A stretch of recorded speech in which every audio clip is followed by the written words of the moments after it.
Assalamualaikum warahmatullahi wabarakatuh. Izin Kak, eh, ini kita mau langsung dimulai aja ya, Oke, boleh. mulai di record. Kita tuh udah pada kenalan belum sih guys sama kakaknya? Belum. Nah, boleh Kak izin Halo. untuk perkenalkan diri lagi Kak. Sekarang sedang menjabat di kampus sebagai apa dan juga dari program studi apa? Mungkin boleh Kak, silakan. Oke, semuanya perkenalkan. Meskipun telat ya, nama aku Lutfiah Anissa Pramita, biasa dipanggil Pia. Aku di BEM KBM Untirta diamanatkan sebagai Deputi Pemberdayaan Perempuan di bidang hak dan kesetaraan gender. Aku dari Oke. jurusan Ilmu Pemerintahan, angkatan 23. Oh, oke oke. Ilmu ilmu IP Pride, IP Pride. Oke. Iya. Mungkin kalau memungkinkan bisa on cam nggak Kak? Oke,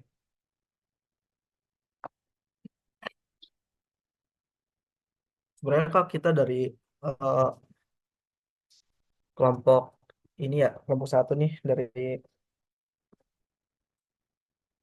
semester 3 nih kelas B 3B ingin mewawancarai gitu dari Kakak sendiri yang akan dilanjutkan dari rekan saya nih yang akan mewawancarainya dari siapa atau Indonesia.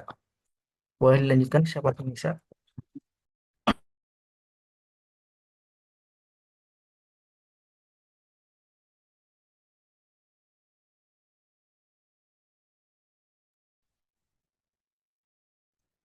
Oke, Kak. Sebelumnya kenalin, aku siapa dari kelompok satu ya. Jadi sebelumnya judul Satgas PPKS itu sendiri gitu dalam menangani kasus kekerasan seksual di lingkungan kampus ini gitu. Ya, lalu untuk apa ya namanya triangulasi data kita juga ingin melihat dari sudut pandang mahasiswanya, terutama dari uh, Kemenpep sendiri gitu yang merupakan lembaga salah satu organisasi di kampus itu Kak. Jadi kami ingin melihat dari sudut pandangnya juga supaya biar ada triangulasi data. Nah langsung aja ya Kak, dari pertanyaan yang pertama itu biasanya ya mahasiswa ini tuh menurut Kakak biasanya mahasiswa yang tahu soal kasus apa namanya kekerasan seksual yang ada di kampus itu tuh lebih milih diam, bantu korban atau lapor ke pihak kampus gitu. Dan kalau misalnya si korban itu memilih diam, kenapa si apa ya orang yang mengetahuinya itu memilih diam gitu, nggak bantu lapor itu tuh kenapa gitu Kak? Alasannya. Oke, baik. Aku izin jawab ya. Berarti di sini eh, ada dua kemungkinan kayak pelapor dan juga korban. Nah, menurut aku sebenarnya kenapa ke pelapor itu takut untuk melaporkan karena menurut aku dia mungkin kurang bukti yang cukup untuk melaporkan. Terus juga kalau misalnya dari sisi korban, kenapa takut untuk melaporkan? Karena merasa mungkin dirinya malu dari kasus-kasus sebelumnya memang yang melapor itu pelapor, sorry. Dan kalaupun memang korban yang melapor itu biasanya tidak langsung ke pemberdayaan perempuan, tapi melalui form ataupun melalui media sosial kayak misalnya Twitter gitu. Gitu.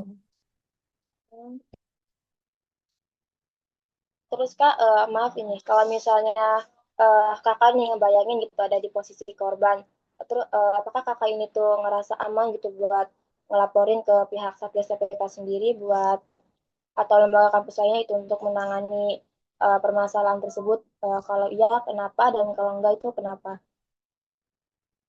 Kalau misal aku berada di posisi sebagai korban, aku lebih memilih untuk melapor karena kita sebenarnya balik lagi ke diri masing-masing ya.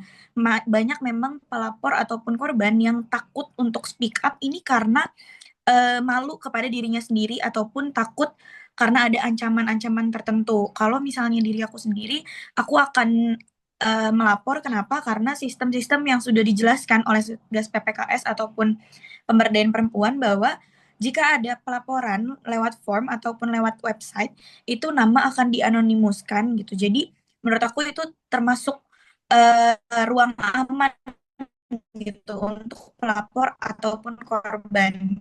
Jadi berani untuk speak up ataupun berani untuk melapor gitu. Kalau misalnya aku ada di posisi sebagai korban, aku akan melapor sih karena aku tahu bahwa aman gitu dari dari privasi aku.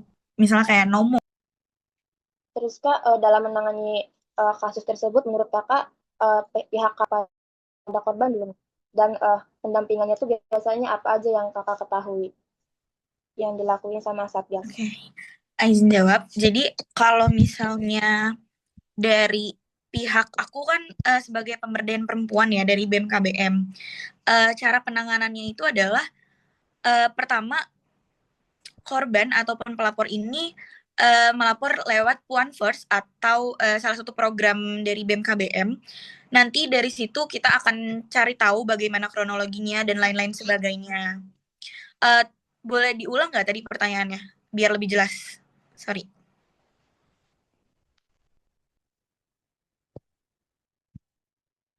Kak, maaf, sebelumnya suaranya di aku putus-putus.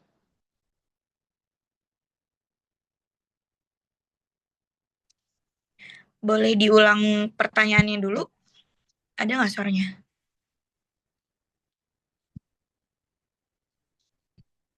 Boleh? Ada. Oke. Jadi menurut Kakak nih, kampus ini tuh udah apa ya, nunjukin sikap yang tegas belum dalam menangani korban ini, dan apakah penanganan yang dilakukan sejauh ini tuh berpihak sama korban gitu? Udah. Ya kalau misalnya sikap tegas, menurut aku itu udah cukup banget. Terus juga dalam penanganannya juga udah cukup banget. Cuman yang di sini masih mungkin kurang atau harus perlu ditingkatkan lagi adalah SDM-nya di bagian Satgas PPKS. Menurut saya itu kurang dalam waktunya. Karena kenapa? Pernah suatu saat pemberdayaan perempuan itu mengawal salah satu korban ke Satgas PPKS, tapi penanganannya itu sangat lama dan dibutuhkan 1 bulan untuk membuat tim penanganan. Itu baru tim penanganan, belum penanganannya secara langsung gitu. Jadi menurut aku faktor yang memang kurangnya atau lamanya penanganan itu karena adanya di sumber daya manusianya. Tapi kalau dari penanganannya sudah baik atau belum, sudah tegas atau belum, itu sudah karena memang pernah ada kasus waktu itu ada salah satu pejabat politik kampus melakukan suatu pelecehan seksual dan itu diturunkan dari jabatan kampusnya, dan itu merupakan salah satu hukuman tegas dari Satgas PPKS ataupun dari universitas ini sendiri gitu. Oh iya Kak, mau nanya lagi. Tadi kan Kakak bilang kalau kalau BEM sendiri kan mengawal gitu ya kasus pelecehan seksualnya itu membantu korban melapor ke Satgas PPK. Nah itu tuh untuk apa ya, menyaring aspirasi dari korban yang apa ya, mengalami kekerasan seksual itu dari BEM sendiri, apakah ada program tertentu Kak? Maksudnya mungkin laporan kali ya. Ya, laporannya. Jadi kalau dari BMKBM, jadi sebenarnya tujuan pemberdayaan perempuan, Kementerian Pemberdayaan Perempuan ini adalah untuk menjadi jembatan antara mahasiswa kepada pihak universitas atau pihak Satgas. Makanya pihak dari Kementerian Pemberdayaan Perempuan ini ngebuat salah satu program kerja proker yang dinamakan Puan First, yang dimana ini tuh merupakan platform untuk korban ataupun pelapor untuk melaporkan kejadian yang meresahkan gitu, kayak misalnya adanya pelecehan seksual nonverbal ataupun verbal dan lain sebagainya. Itu bisa dilaporkan di platform yang memang sudah disediakan oleh pemberdayaan perempuan. Nah, nanti pemberdayaan perempuan ini akan mengkaji ulang gitu. Karena yang megang form ini kan hanya satu orang aja, yaitu menterinya sendiri gitu. Nanti menterinya akan menyaring mana yang sebenarnya paling urgent dan juga yang makin ke bawah tidak urgent gitu. Nah, yang tidak urgent ini misalnya seperti uh,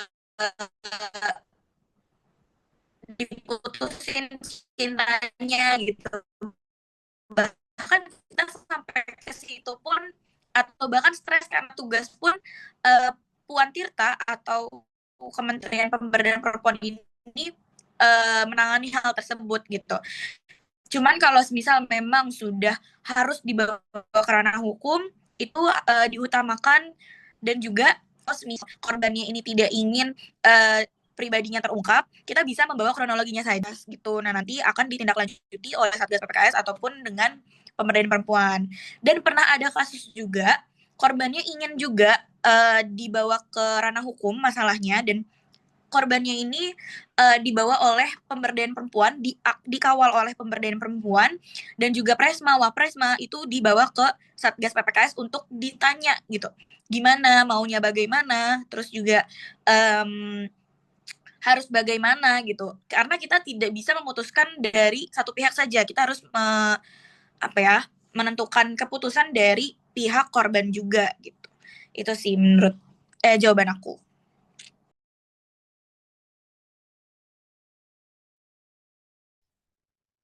Oh iya Kak, tadi kan Kakak bilang kalau BEM sendiri dari Kemenpapa kan pernah mendampingi korban ya dalam melapor di Satgas PPKS itu, dan penanganannya itu lama, mencakup sekitar 1 bulan. Nah, apakah setelah 1 bulan itu tuh apa ya, sudah masalahnya sudah clear gitu, si pelapor udah mendapatkan sanksi gitu, atau masih dalam proses tahap-tahap yang selanjutnya? Oke, jadi 1 bulan yang aku maksud itu adalah tim penanganan. Jadi bukan pembuatan tim penanganan. Jadi bukan penyelesaian masalah. Nah, jadi dari 1 bulan ini masih pembuatan tim penanganan, lalu baru tuh setelahnya sudah mulai ditangani kasus-kasusnya. Dan kalau untuk yang saat ini itu sudah terselesaikan, alhamdulillahnya. Cuman masih banyak lagi gitu loh kasus-kasus pelecehan seksual yang memang belum di tangani gitu, karena memang pelecehan seksual ataupun kekerasan seksual di ranah kampus ini kan seperti gunung es ya, dia atasnya tuh muncul sedikit aja gitu, padahal di bawahnya tuh masih banyak banget kasus-kasus pelecehan seksual gitu.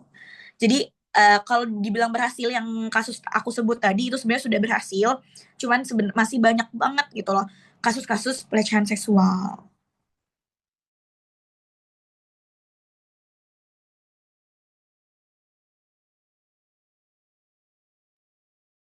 Oke Kak, makasih. Dari aku cukup. Mungkin bisa dilanjut dari teman-teman aku yang lainnya. Boleh dilanjut oleh saya. Jadi perkenalan dulu, nama saya Ariel Febriansah. Langsung saja Kak. Eh, Kalau dari kakak sendiri kan eh, ma- mahasiswa di Untirta ini secara umum gitu ya, udah tahu tentang mengenai isu kekerasan seksual dan keberadaan Satgas PPK gitu. Apakah udah tahu secara umum gitu Kak? Terus juga kan di lingkungan kampus kita kan, menurut kakak sendiri gitu ya, kekerasan seksual itu termasuk hal yang sering eh, diomongin atau jarang, atau justru masih dianggap tabu gitu buat dibicarain gitu Kak. Mungkin saya ingin nanya itu dulu sih Kak.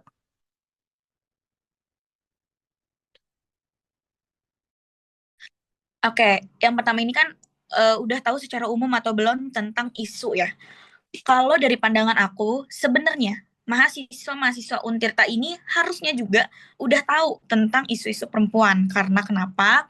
Dari awal mahasiswa baru masuk Untirta pun Satgas PPKS sudah mengisi materi, bahkan dari materi-materi kelompok pun sudah dijelaskan mengenai pelecehan seksual.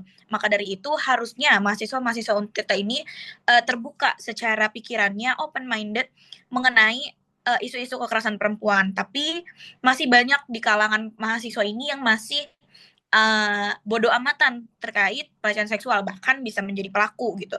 Dan kurang lah dalam sisi hal edukasi. Terus kalau banyak dibahas atau tidak, kalau diperhatikan ya, di setiap fakultas ataupun di setiap jurusan program studi, itu sebenarnya sudah banyak yang melakukan kajian-kajian tentang perempuan. Kayak misalnya di ilmu pemerintahan kemarin, karena kita sama jurusannya, ada gotik kalau nggak salah. Nah, itu membahas tentang, itu uh, ada pemateri yang di lingkar studi feminisme, ada Bung Tommy di situ.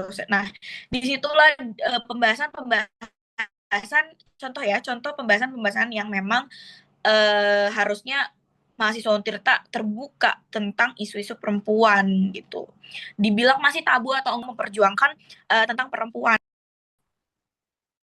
Baik, terima kasih Kak. Kalau selanjutnya sih saya mau menanyakan kalau di lingkungan Untirta nih, pastinya kan pernah mendengar gitu cerita atau kabar tentang kasus kekerasan seksual di kampus gitu, baik secara langsung ataupun dari teman ataupun media sosial. Nah, yang saya ingin tanyakan tuh jenis kasus yang paling sering kakak dengar itu seperti apa ya Kak? Atau misalnya seperti pelecehan verbal, fisik, atau lewat media sosial gitu. Oke, jenis kasus yang paling banyak di sini sebenarnya semua kasus banyak banget seperti yang aku tadi bilang seperti gunung es ya. Tapi ada salah satu kasus yang memang menurut saya ini cukup gila, cukup tidak masuk akal gitu ya. Karena memang kasus ternyata di Untirta ini ada satu orang yang memiliki 10 korban gitu lewat chat. Nah, jadi menurut saya yang paling gila ataupun yang paling banyak ini yang verbal dan juga yang non verbal sebenarnya. Terus dari chat, entah itu pengancaman. Cuman kalau semisal fisik pun sebenarnya ada.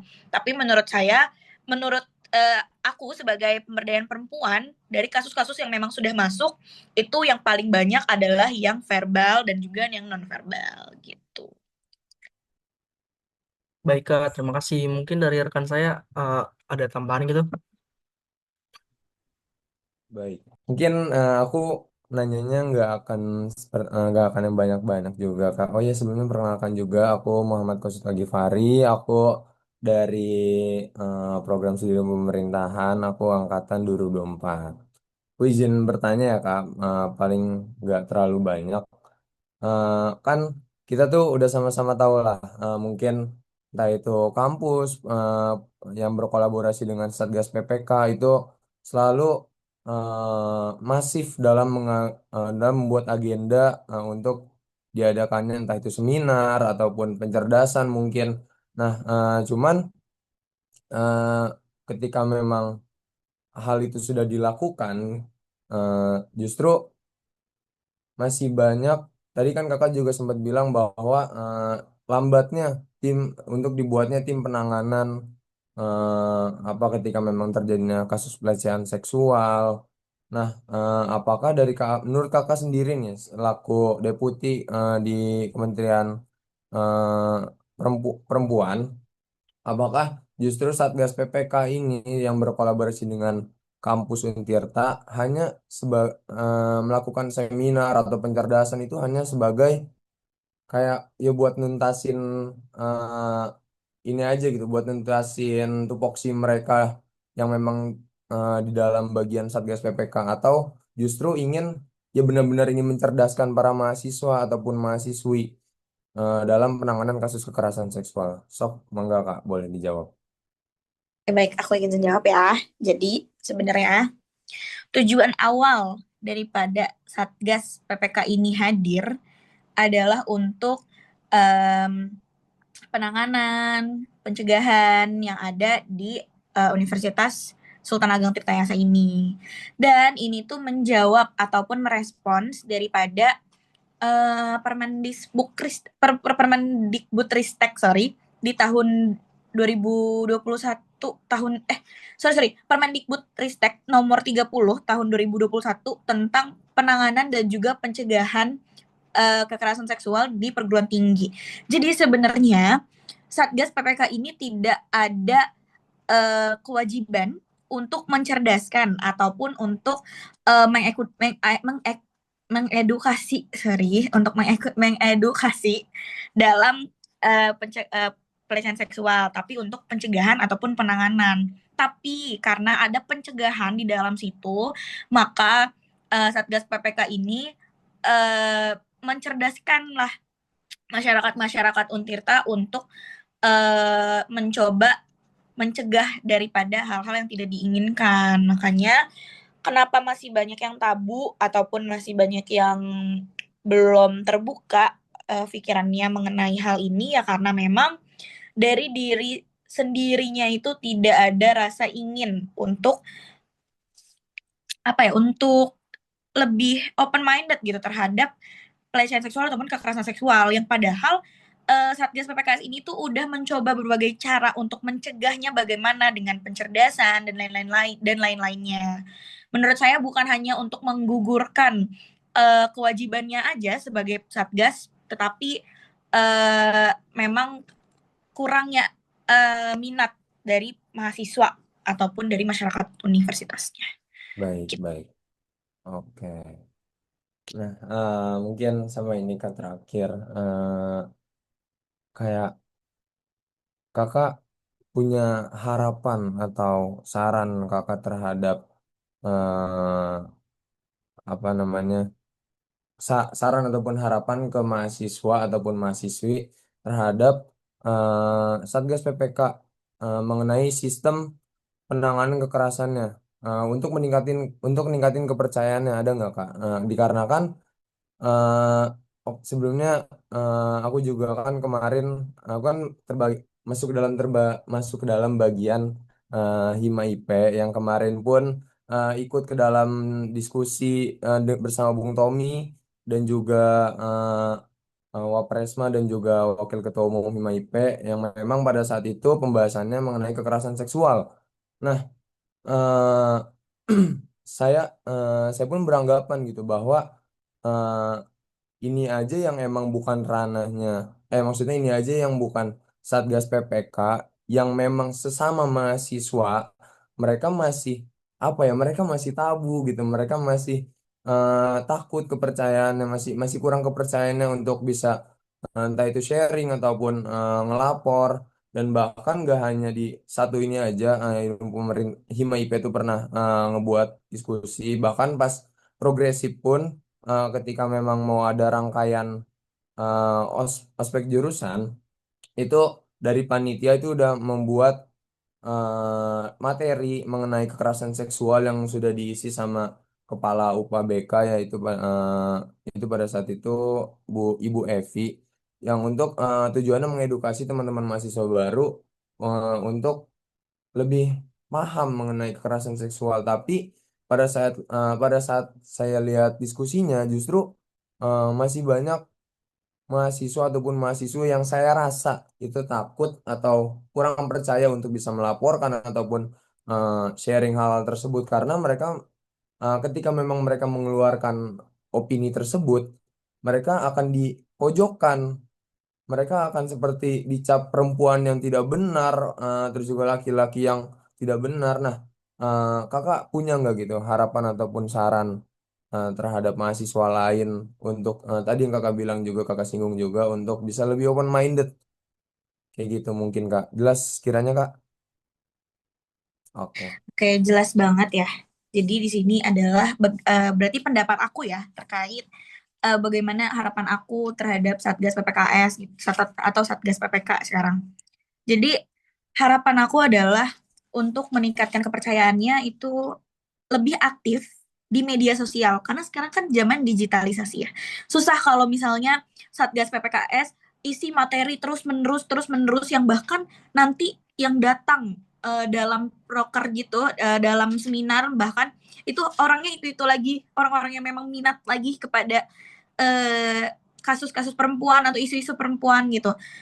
Jadi menurut aku coba lebih dimasifkan lagi tentang digitalisasinya, kayak misalnya informasi-informasi terkait keperempuanan ataupun tentang isu-isu perempuan itu dimasifkan lagi.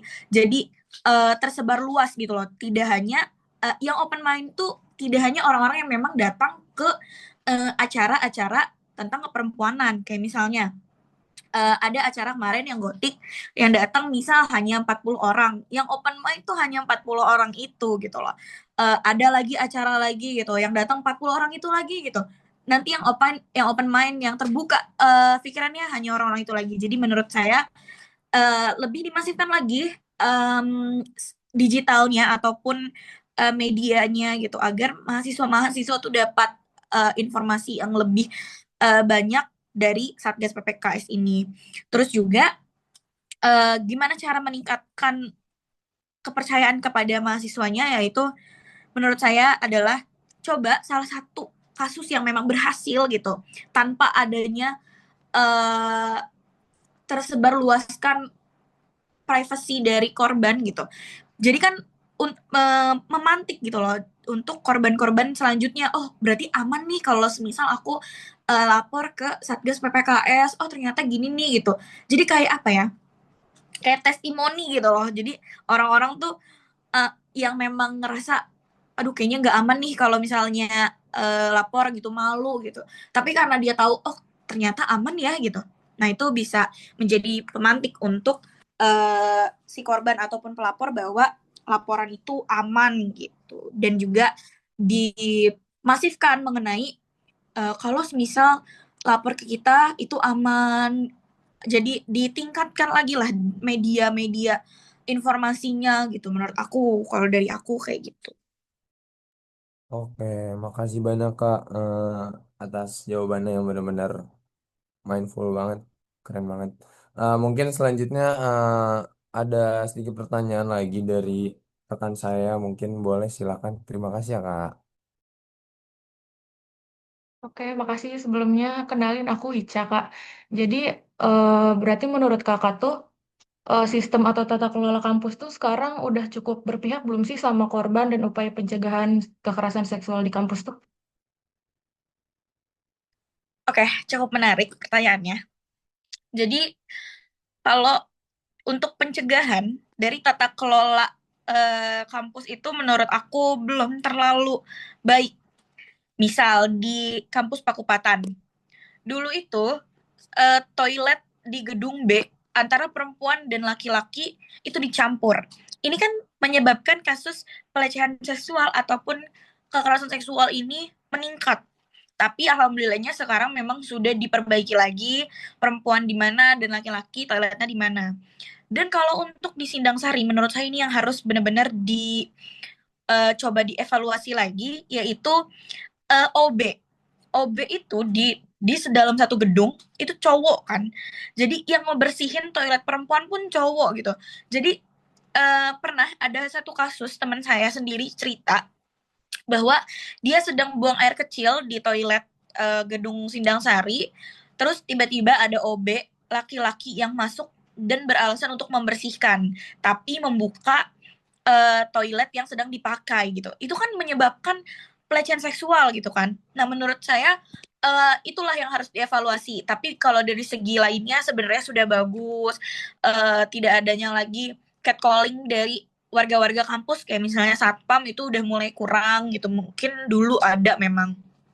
Terus kalau untuk tata kelola yang lainnya itu udah bagus ya, kayak dipisah antara perempuan dan laki-laki untuk mencegahnya.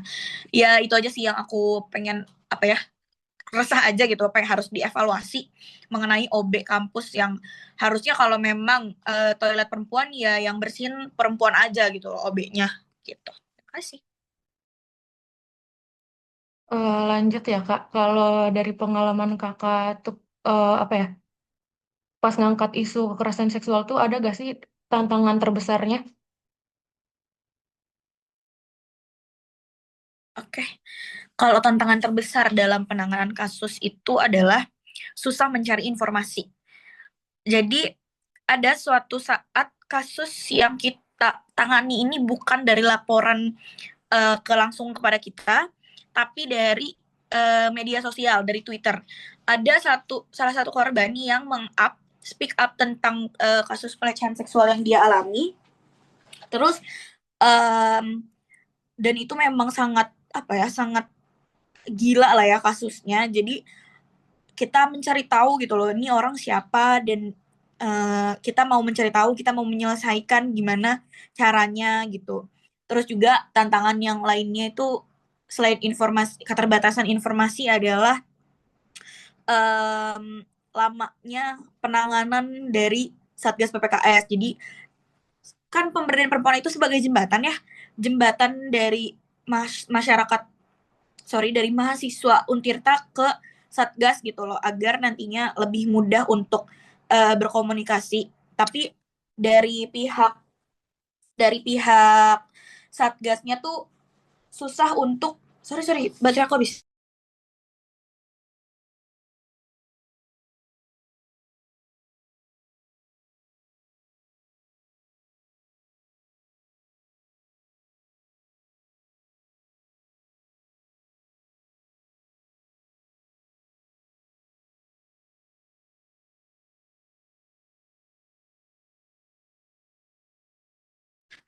Oke, sorry teman-teman, baterai aku habis.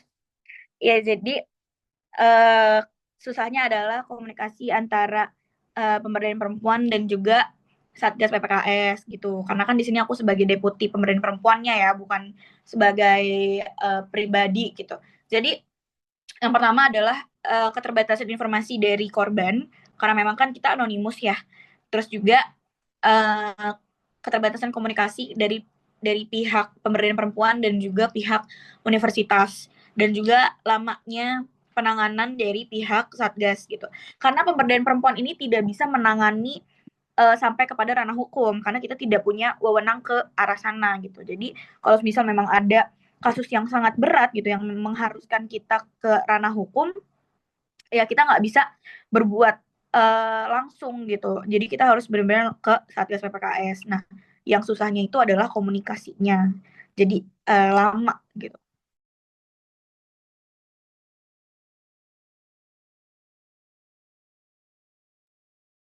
Oke, mungkin udah cukup kali ya pertanyaan dari kita. Gimana yang lain?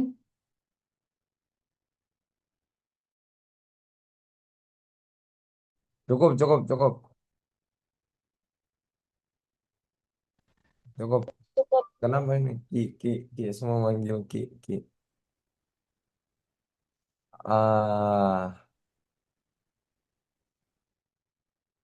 Oke. Mungkin itu aja Kak yang eh, kami bertanyakan pada sesi wawancara kali ini. Mungkin kiranya mohon maaf juga karena kita nggak bisa ngasih banyak apa-apa Kak. Entah itu dari sisi pengetahuan maupun materi.